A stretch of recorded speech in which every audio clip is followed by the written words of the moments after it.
So, with Israel's ability to always miss the situation, reportedly through secret channels, Israel is telling Iran that it won't attack it. Specifically, it won't attack it while the protests in Iran are going on. The protests in Iran are still going on. They are getting stronger, yet, you know, it seems like we don't really want to take the opportunity again.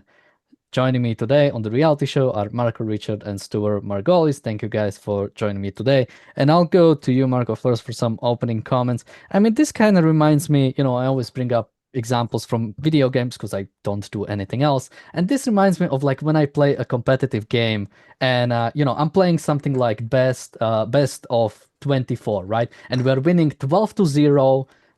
We are at the match point and my guys start trolling. They start like shooting each other. They start, losing the rounds on purpose until we eventually get to like 12-11, and then we finally get the final point. Is this what's happening, Marco? Are we like, we are just winning? We are tired of winning, as Trump said. So now we have to like screw ourselves up a little bit. Well, the only thing I can say is that your people are not actually dealing with propaganda as well. Here, it's a kind of delicate situation right now because the regime in the Islamic Republic is desperate right now to survive. They are in survival mode, and so they will use every single uh, thing that they can use in order to prove that they are the innocent victims here and they are being under attack by external forces and all that. So they already implied that the Zionist forces are behind this uprising. Of course, ignoring the fact that it's their evil that caused this. But if Israel or somebody else went in, be heavy-handed at this point, yes, would be probably an easy victory because the regime is on the back foot. But it would also risk to give them some sort of moral high ground to go out there and say, you see, people unite, the big evil is attacking us. So they might well get away with it and they might well convince some people, perhaps enough people, to stop rioting. I mean, they try with money and all sorts of stuff, but I think probably at this stage, the decision not to intervene is probably the right one. I mean, clearly the protests are escalating. More people are taking part of it. It seems to be serious this time. It's not just discontent. This is a serious one. So hopefully, by this time next week or perhaps next month, we're gonna talk about the former Islamic Republic of Iran. Yeah, I certainly hope the same, obviously. And of course, the emphasis must be on what those Iranian protesters are doing in terms of trying to overturn the government and get on the streets and protest. And of course, that's where the impetus and the emphasis will come from, and that's where the eventual toppling of the Iranian regime will occur. It's because of the people themselves. And of course, what's particularly strong motivator this time is the economic factors. I mean, they call cost of living, but not in the way that it's bandied about in Europe as cost of living. We're talking about 40% inflation here. We're talking about a black market level currency that's way different from the officially listed currency. The real is like 42,000 to the dollar officially, but in reality it's 1.4, 1.5 million to the dollar, and the 42,000 is a flat lie that is long since ceased to be out of date. And of course, when you're actually buying food and you can't afford it at all, and that's the situation in Tehran and within which has prompted the merchants and the bazaars to come out on strike. And of course, I think today the energy sector in the southern refineries, the guys there joined it, which affects the natural gas production and is a form of income for the Iranian regime at the moment. So if things like that escalate and are constantly squeezing the Iranian regime, it'll be that causes it to fall. But on the main point about Israel's attitude to it here, or at least how we're framing the beginning of the episode, I think Israel is taking well, don't blame the Jews attitude to it. So they're stepping away, at least officially.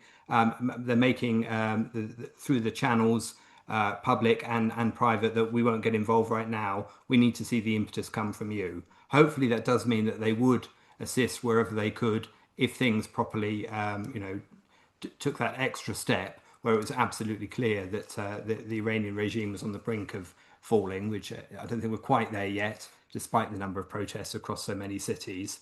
But I think there's a bit of there's a little bit of reluctance here, a little bit of probably cowardice, frankly, but of course caution as well. And it's tricky to read these situations from outside. And of course, this regime's been in power since 1979. There's been many times when you thought that this was the end.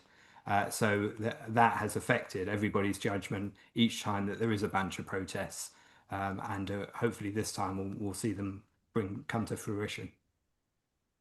Yeah, Stuart, I mean, when it comes to I mean, inflation, the currency devaluation, or losing in dollar terms, I mean, it reminds me, we had a few people from Argentina to talk about their situation sort of before Milei and how it was with the inflation. And that was the stuff where you get your paycheck and you immediately go buy groceries because the next day you will be buying like 5% less than you were. And that is really with our understanding of objectivism and especially of human mind, the long-term thinking, that basically converts every person into an animal, right? Once you cannot think long-term, think in terms of I mean, not even in the terms of weeks, let alone your whole life, that basically makes it impossible to live. So is Iran basically experiencing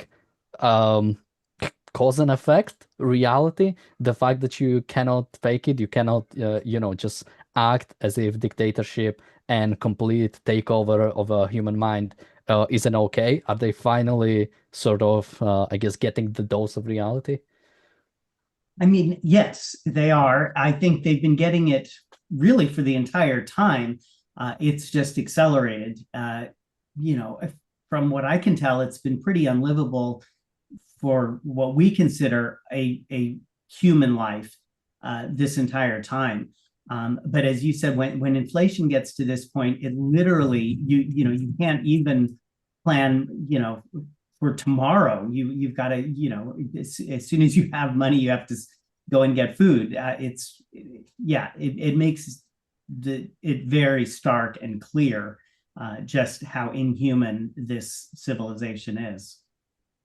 Yeah, and Mark made a good point, and I would just go to you a bit more, Stuart, about sort of staying away. I'm trying to remember where exactly I remember this from, but sort of when you see a revolution happening in some country, at some point you just let it for the people. At some point you just say, okay, we no longer need to do anything. We can just let this go through. But the fact is, specifically, the reason what we are talking about today is not that Israel is not doing anything about Iran. We've talked about that a couple of times. The fact that Israel is telling Iran that it won't do something. I cannot see sort of a justification for that specifically, like putting some pressure off on that something might happen. I feel like even if you are not going to do something about it, like Marco said, just sort of letting it go through since it's already happening. But why tell Iran?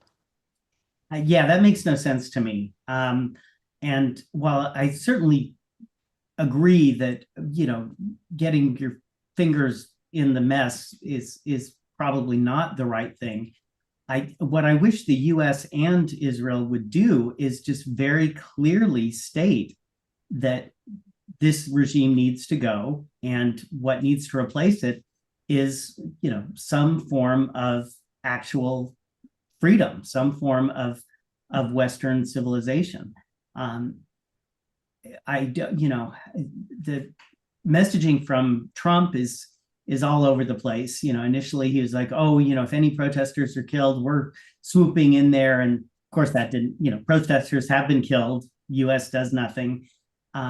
It would be I think it would be hugely helpful to the protesters if they got clear moral signaling from the West, from Israel, from US, that they have our support and that the regime needs to go. But when he bombed the nuclear sites, he explicitly said that we weren't looking for regime change. So, I don't think these protesters could feel that moral clarity that they deserve. Marco, what do you think about the whole sort of Israel reportedly like sending reassuring messages, like straight up telling Iran, we won't do anything right now? Yeah, let's not forget Israel is the country that pulled off the beeper attack, so they know how to deal with enemies. And to be honest, right now they're dealing Well, with the it enemies. dealt with Iran, right? We don't even have to like draw a comparison. It dealt with Iran. Yeah, sure. But I'm saying they know exactly where to go hard and where to just work, if you like, behind the scenes by putting pressure on other areas. And right now they are still bombing and decapitating Hezbollah. There's still lots of activity in Hezbollah in southern Lebanon, and they're taking care of that. They're taking care of Hamas cells, which are still in Gaza, still popping up. You know, Gaza is still the government. Sorry, Hamas is still the government of Gaza. So they're still dealing with some of the leadership, the military leadership in Gaza itself. So they're actually continuing the weakening of the Islamic Republic by hitting their proxies. We know that the Republic itself, the Islamic Republic, is not. It's just a paper tiger. We've seen it, as you mentioned, with the 12 Days War, when they effectively flattened ridiculously easy by Israel. Well, so ridiculous, I mean, because they are very good at what they do. But the point here is that Iran was already weakened. They didn't have water during the summer, or very little water, and now they're going through this economic crisis. Right now, having meat is a luxury. I mean, which is unthinkable, really, until a few years ago. But bear in mind, Iran itself, starting in the 70s before the revolution, as a fairly civilized country. They were pretty up there in terms of civilization. And the Islamic regime brought them back to the Middle Ages, exactly what this kind of regime do all over the world. But again, I think Israel is playing a very clever game by not, but by being seen by the protesters in Iran as not intervening. So making clear it's not us, guys. Come on, you can do it. Do it by yourself. Get rid of those monsters. And then after that, I'm sure that we're going to hear all sorts of statements from the West. Not least because probably the EU itself, France, they will want to have a slice of the pie when it comes to rebuilding. But yeah, that's a different issue. So yeah, I'm pretty confident that if the revolution takes place, the revolution, if the proper pushing out of the Islamic monsters occurs, which I would pretty much be ready to put money on it. We're gonna hear good noises, and we're gonna see some intervention, more direct intervention from the West. Right now, I'm pretty convinced that it would be counterproductive. It would help the regime to galvanize support against the enemies attacking Iran itself. So I think they're playing a blinder here. I think they're doing what they should do, really. I think there are a lot Yeah, of factors. I would just throw in, if Marco, if you wanna throw money at it, Khamenei out by January 31st is currently a 13% chance, so pretty good odds on that if people are willing to take it on fully 1-3. market. A 13%. Right. So that'll be like 1 to 6, 1 to 7 Is there a odds. bet where it's gonna be in a coffin or in Moscow? That will be out as supreme leader of Iran. That's the word. I think they usually have like specifically like explaining what would the rules be. Yeah, he's 87 in April, isn't he? I don't know if he'd be out of planet Earth by then, but we shall see, won't we? And of course, that is one of the factors I think that's relevant here is that there is going to be a transition of power coming soon purely because of his age anyway. There's going to be the jostling for power underneath him. There's the fact, of course, that back in June, so much of the leadership and the IRGC commanders were taken out by Israel, which not only removed potential candidates for the future, but it also creates a big set of paranoia and a big set of infighting and jostling for factions between them, those who remain. And of course, the protests being more supported from the outside. And I think you're both absolutely right when it comes to things like the moral support needed from outside whether that's from America, whether that's from Israel, whether that's from the West generally. I think the threats that Trump has made, we know Trump doesn't act on day one on some of the things that he promises he's going to do, but he is a bit unpredictable, and sometimes things take a bit longer, but do still occur. And right now, in the wake of Maduro and Venezuela, dictators across the world are feeling a bit sweaty palmed, I think, and nobody's quite sure whether he will also, have some impact here. So I think some of the response to the protesters by the Iranian regime is perhaps slightly tempered by fear of a threat from outside.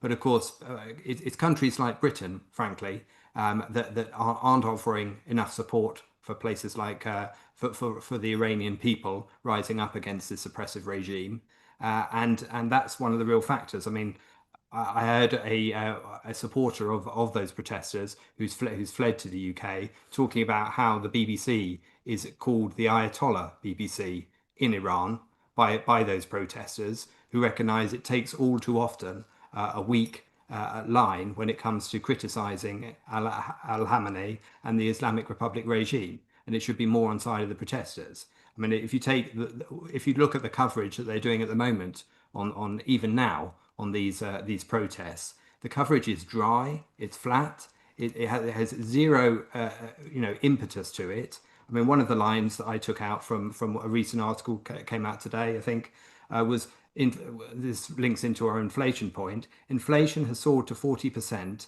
as sanctions over Iran's nuclear program squeeze an economy. So it's the West's fault, first of all. Also weakened by government mismanagement and corruption.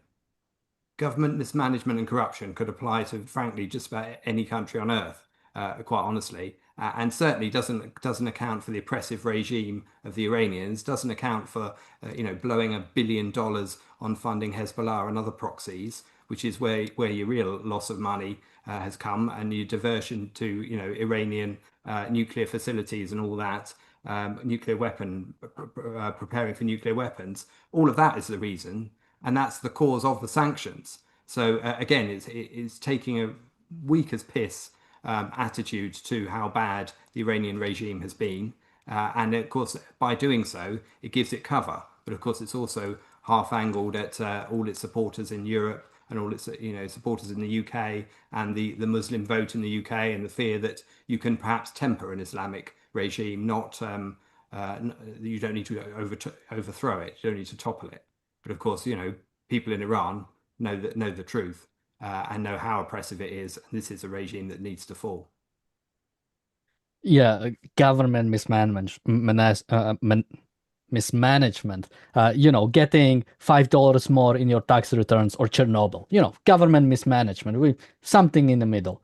But when it comes to Iran, I think I have one more message from and where did I put it?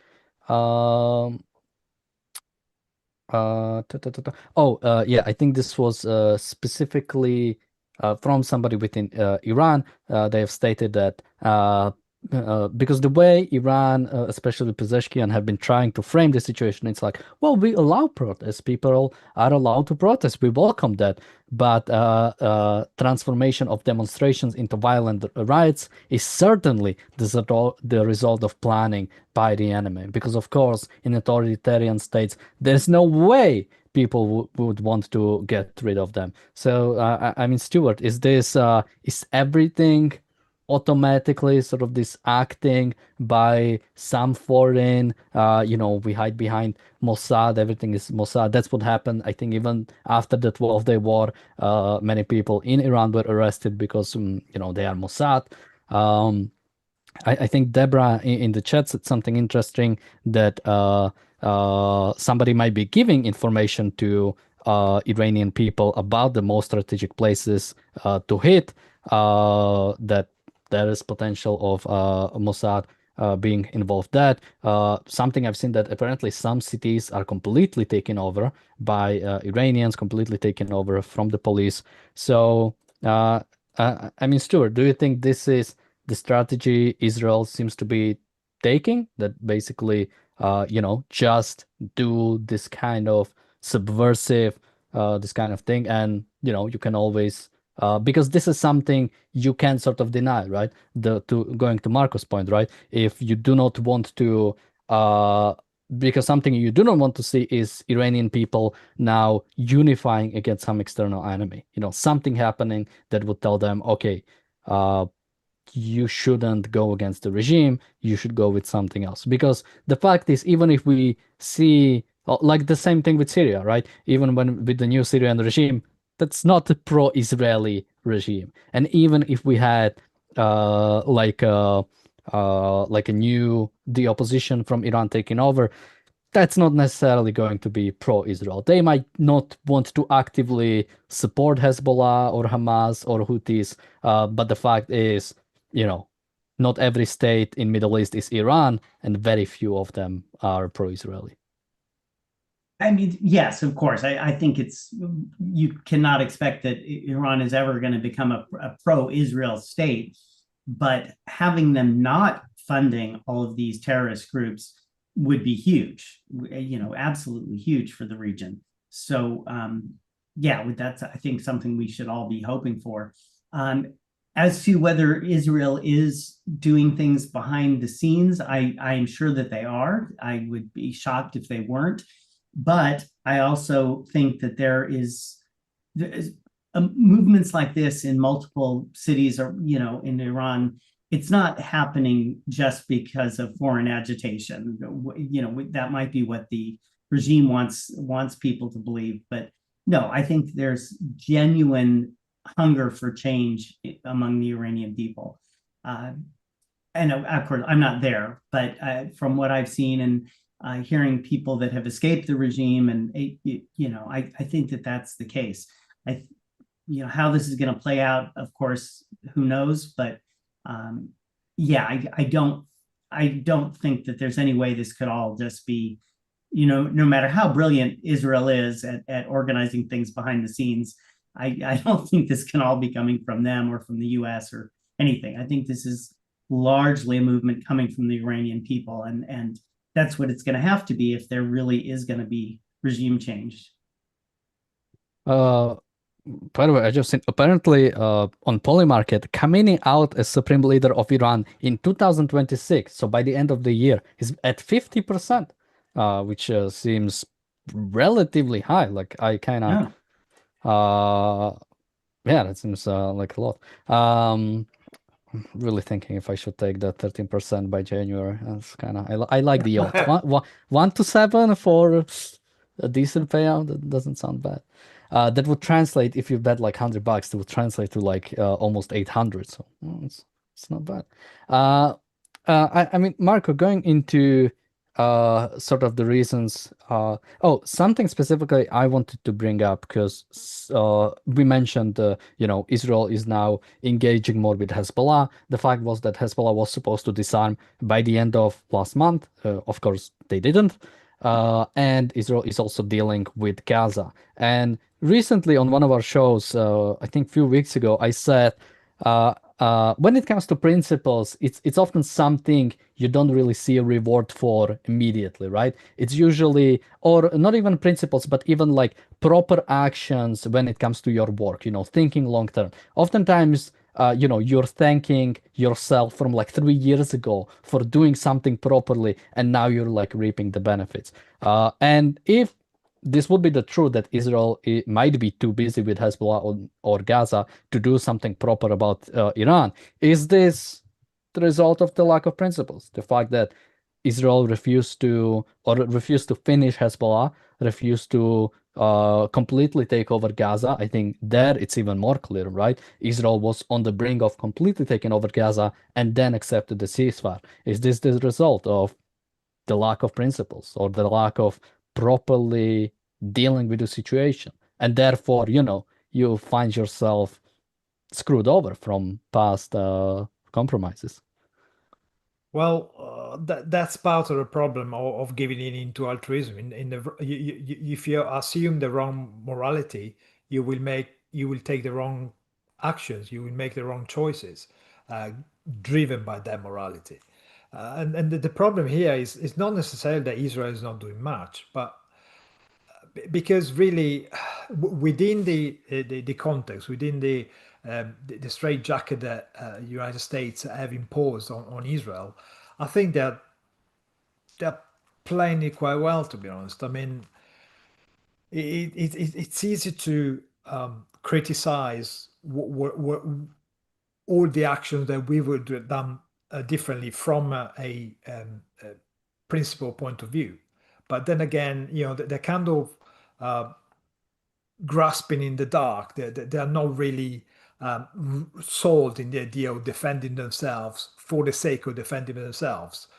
So all in all, they're not doing a bad job.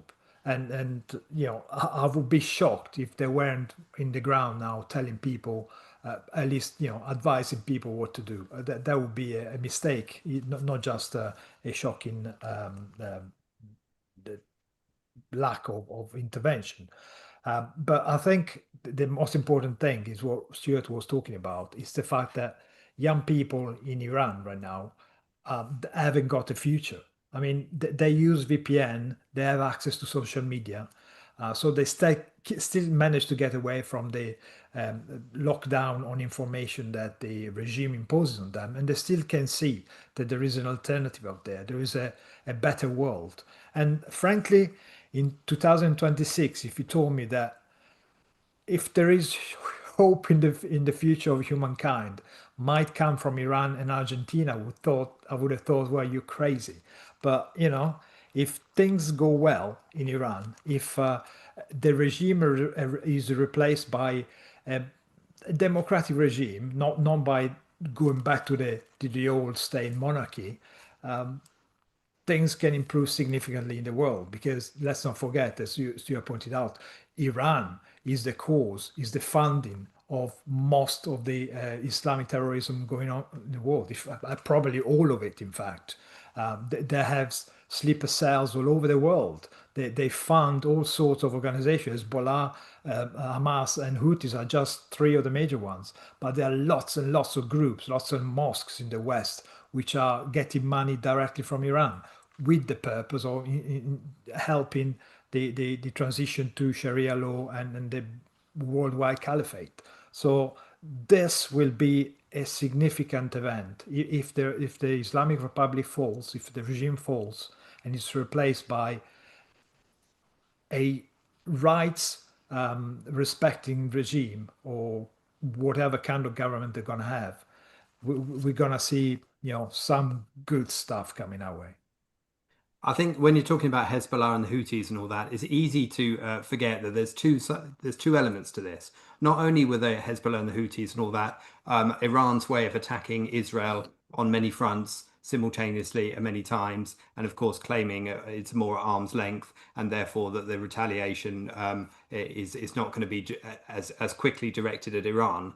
But it's also becomes a shield for Iran itself, because Israel is distracted by all these other enemies on its doorstep, and therefore the true enemy doesn't receive the retaliation that it should.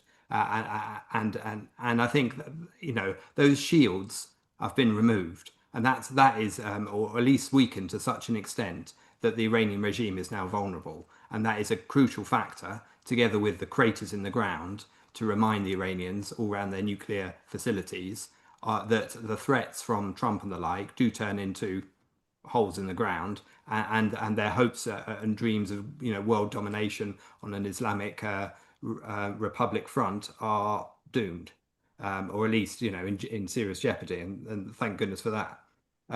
I think also we've got to remember as well, there are so many Iranians exterior to Iran who fled either at the time of the revolution to places like London and the West, and of course who've been working outside ever since to try and ensure the fall of the regime. And of course they are influences on this as well. It's not just Israel. It's also Iranian people want to see a better Iran, even if they don't live in Iran anymore. And it's those people outside who are also relevant. But the numbers that you're seeing on the streets, the amount of people joining strikes,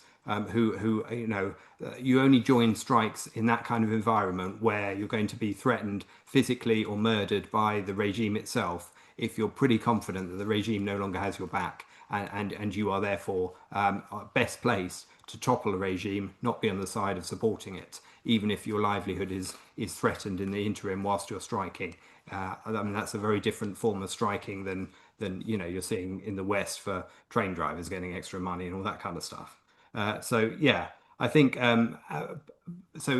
but in terms of what comes next, I think that's also crucial. And again, people can talk too much in perfect principles about, we don't want, the former son of the Shah of Iran back again, Reza Pahlavi, the crown prince, to come back and take over, because we don't want, an absolute monarchy or even a constitutional monarchy, because it's either another form of oppression or a pointless bauble. That isn't relevant at the moment. At the moment, what's relevant is galvanizing enough support to topple the Iranian regime.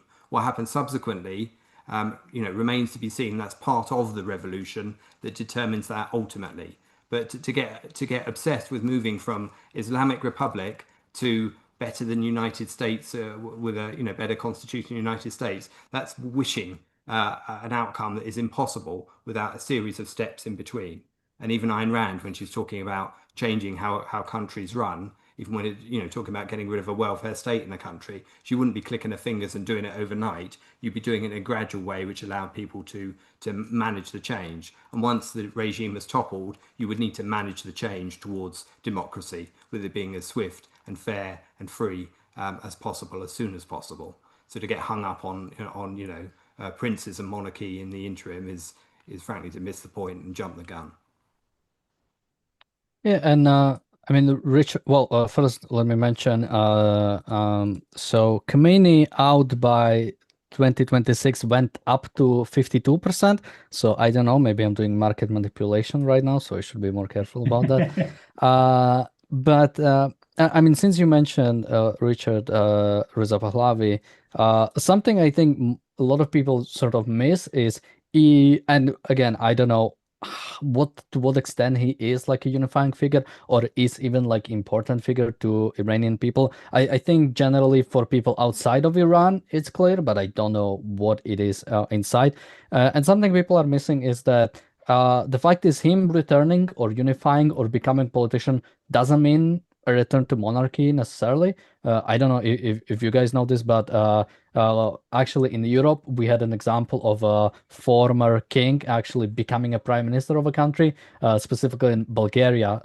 Tsar Simeon, who was, I think he was very young, he was like 7 or something when he became a Tsar. That was like around the World War II. Then Bulgaria became communist, so of course he went outside, and then came in back into Bulgaria after the fall of the Soviet Union and the Soviet bloc, when Bulgaria stopped being communist, and became a prime minister. And we still, I mean, we still have a bunch of these, monarchs from the old days, sort of like living, right? Like the Habsburgs are still alive and well, if we ever want to get a monarch for us again. But yeah, I mean, Stuart, Reza Pahlavi recently went on the news and talked about unifying, talked about, I think I even have the specific quote: "Great nation of Iran, the eyes of the world are fixed upon you. Take to the streets in united ranks, shout out your demands. I warn the Islamic Republic, its leader, and the Revolutionary Guards that the world and the US president are closely watching you. The suppression of the people won't go unanswered." So I mean, Stuart, what do you make of his sort of role in this whole thing, both before and right now, if you have any thoughts on this one specifically?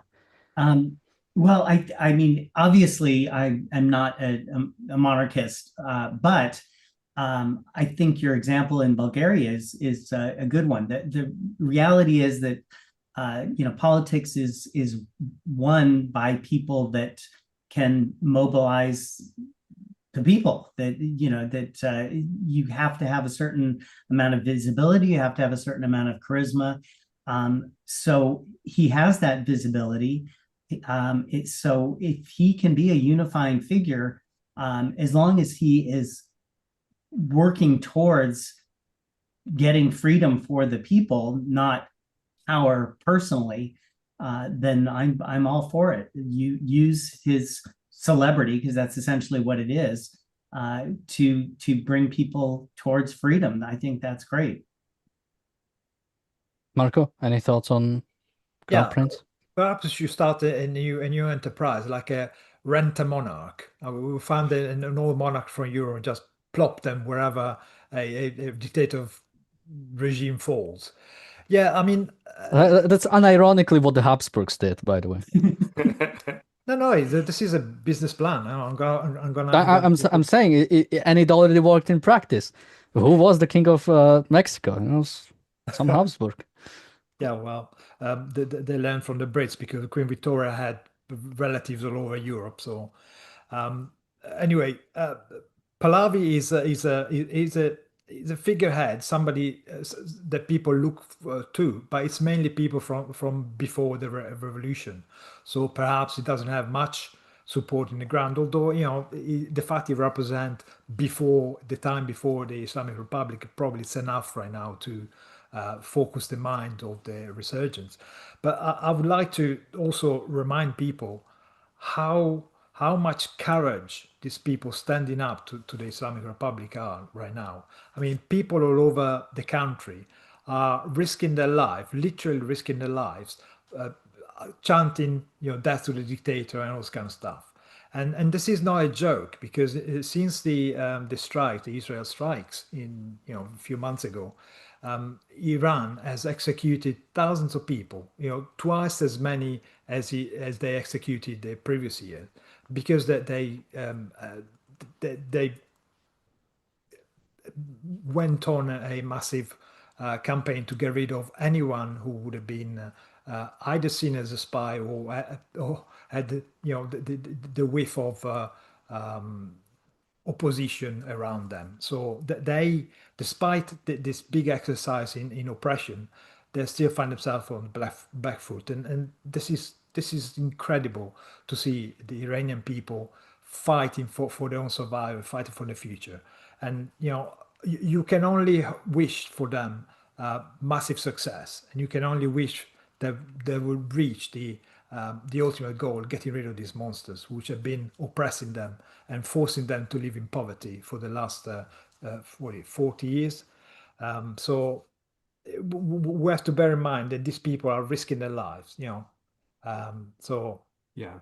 And of course, since the 2022 Women Life Freedom protests, where of course, I think 550 people were officially killed during that, and it was probably more because we wouldn't know about many of them, I'm sure, and a good 20,000 were arrested, and that's 3 years ago, and you can imagine how much courage it takes with knowing that kind of fact to then come out on the streets, particularly when live gunfire is involved, when this is a regime that won't hesitate to gun crowds down, in order to stay in power. So yeah, absolutely. I think the fact that that history is there, but this time, but revolutions often have those pre moments of nearly to them before they actually occur.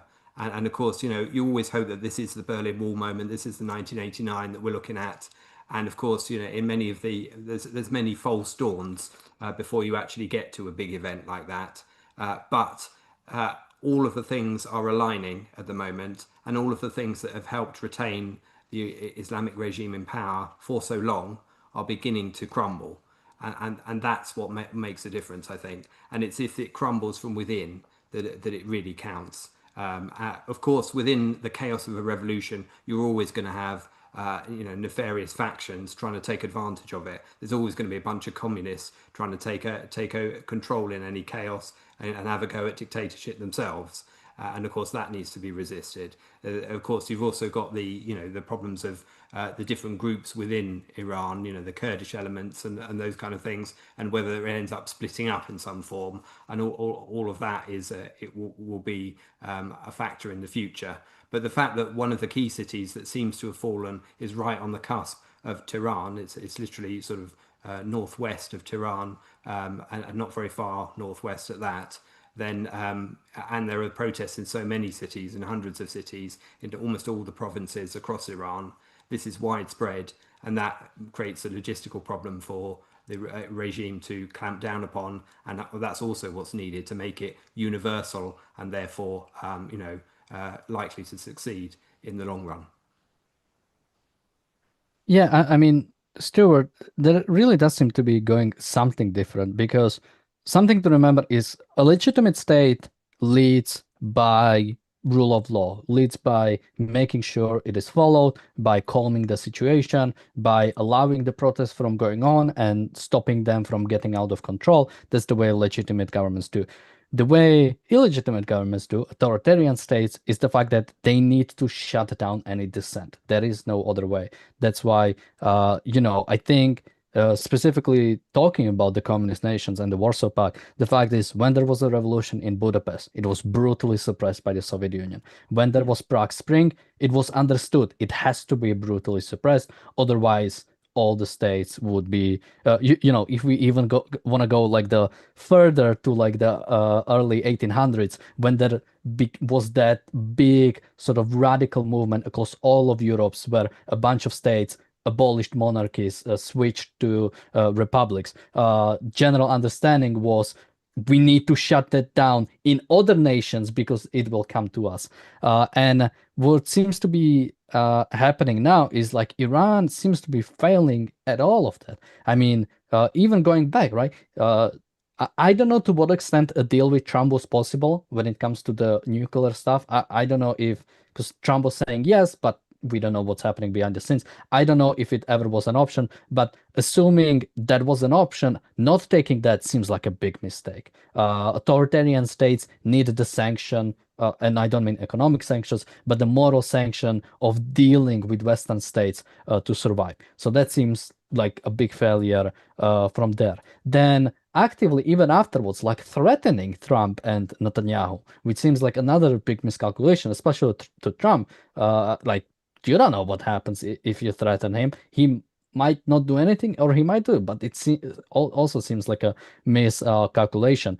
Right now, the fact that, yes, they are trying to shut down protests, but they are not doing it that strongly. I mean, they are being taken over. That seems like, again, letting a city fall isn't just letting the city fall. You are giving in to the protesters, which, again, from the point of view of the authoritarian state, you do not want this amount of dissent. So, Stuart, does that mean that not only is the regime miscalculating, but straight up is unable to stop this? I think that's it. I think that they would like to stop it, and they can't. It's too much for them. So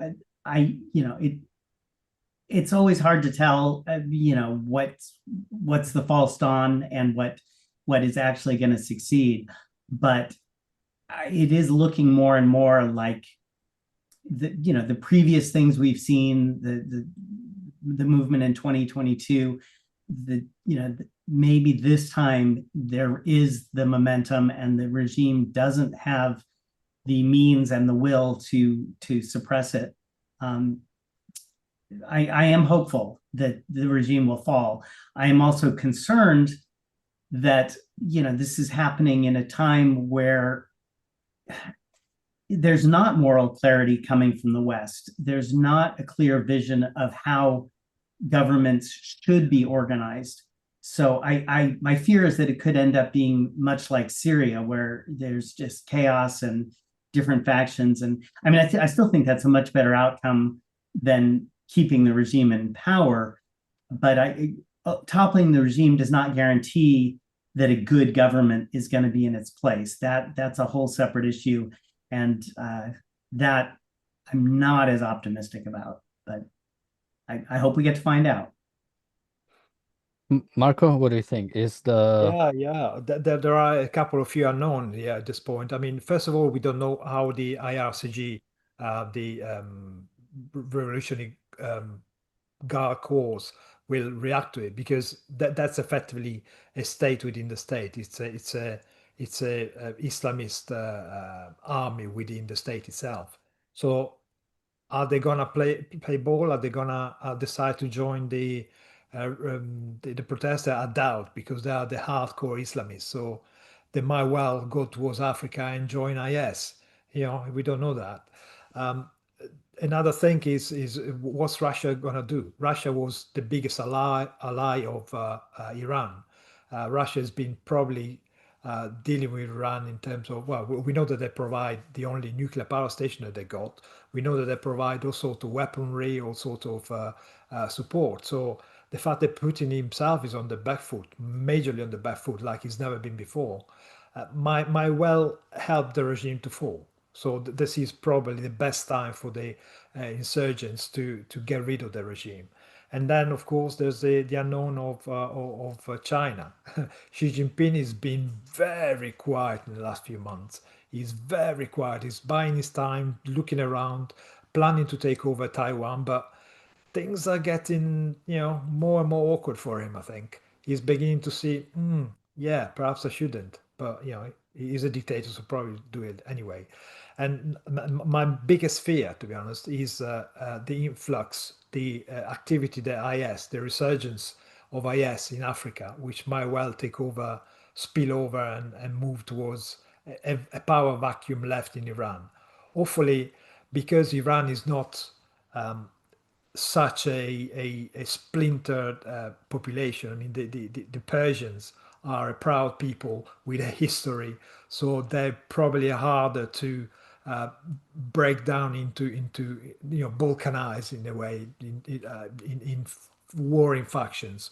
So that probably ISIS probably might not be a big issue, but I think we should keep a very very careful eye on it, making sure that any ISIS taking hold or whatever vacuum is created will be wiped out. And thankfully, the unpredictable president of the United States will keep an eye on it. He's done it before. He's the only really president that stopped ISIS in a major way when, remember Barack Obama was dilly-dally about it. Trump's arrived, bombed the hell out of them, and you haven't heard about ISIS for years. If they rise again, I'm sure that old Trump will flatten them again. And frankly, that's a good thing for everyone. Yeah, well, I mean, we'll find out, I guess. I think the fact that the Iranian regime is feeling the pinch itself, it's not just the people. The fact that despite the fact they're financially stuffed, they went on TV in desperation and offered every, Iranian citizen a bung of $7 a month to go back in and, knuckle under. That was a real expression of the weakness of the government and the fact that it's a last-ditch attempt, I think, of a regime to cling to power. The BBC described it as, quote, to ease the pain of the high cost of living, unquote. That generous offer of $7 a month, which is simply to take the line of the Iranian regime in offering it in the first place. It wasn't quoting the Iranian regime. That seemed to be the BBC's justification for doing it. But hey, we know who our enemies are, even within the West. We know who we can trust in terms of sources, and I think only those some of the raw footage that comes out that can be genuinely verified from what's going on in Iran, that will really be, that will take some time to come out as well in the fullness that we need it to make a real assessment as what's going to happen. But I nevertheless think that the momentum is there. 11 days on the trot, more people joining strikes, more of an economic stranglehold on the regime's resources itself, and the desperation of the people and the knowledge that this is the opportunity with those proxies laid low to actually finish the job. Well, with that, Stuart, any last thoughts from you, and where can people find you? I have a Substack, stuartmargolis.substack.com. I'm also on Facebook. And last thoughts is, my thoughts and prayers are with the people of Iran. Thoughts, not prayers. But I mean, this is potentially a really historic turning point for them. And I really hope that this time it's not a false start and they are able to get rid of this horrific regime. Marco? Yeah, I mean, you can only hope that's the ultimate goal here, isn't it? So until we know more about it, until we see exactly what's happening, it's very hard to even judge how things are going. We're not on the ground. We don't get the kind of information that people around will get. So from this position, things look very, very bright. So let's hope proceeds. And anyone, obviously, who's in favor of human flourishing and the opportunity for freedom and people to live out their lives would be on the side that we're on and here in terms of seeing the Iranian regime fall. And that is something that, in some sense, although none of us are religious, deserves the reverence of prayer, doesn't it? It deserves the absolute, heartfelt hope that this does occur, as well as, the thought and thinking behind how it could manifest eventually, and hopefully not in the too distant future. Do check out the sister channel to this, The Briefly Objective, links in the description below. And also we have Can You Really Love Pluribus, a new show on Apple by Vince Gilligan, the person behind the Breaking Bad and Better Call Saul. It was an interesting show, and we have a new channel, The Cultural Review, to cover these types of cultural stuff like movies and other forms of art. So make sure to check out that. The first episode on the channel just came out yesterday, so you can catch the recording. And tomorrow on the reality show Drugs, we'll talk about drugs. We'll talk about the war on drugs. We'll talk about generally the drug policy in the United States, but also broadly, and what it gets us to. Since recently we had when we talked about Venezuela, it came up and a lot of people had strong opinions. So we'll talk about that on the reality show. And on the Daily Objective tomorrow, we'll talk about Megyn Kelly again, because she goes full Candice.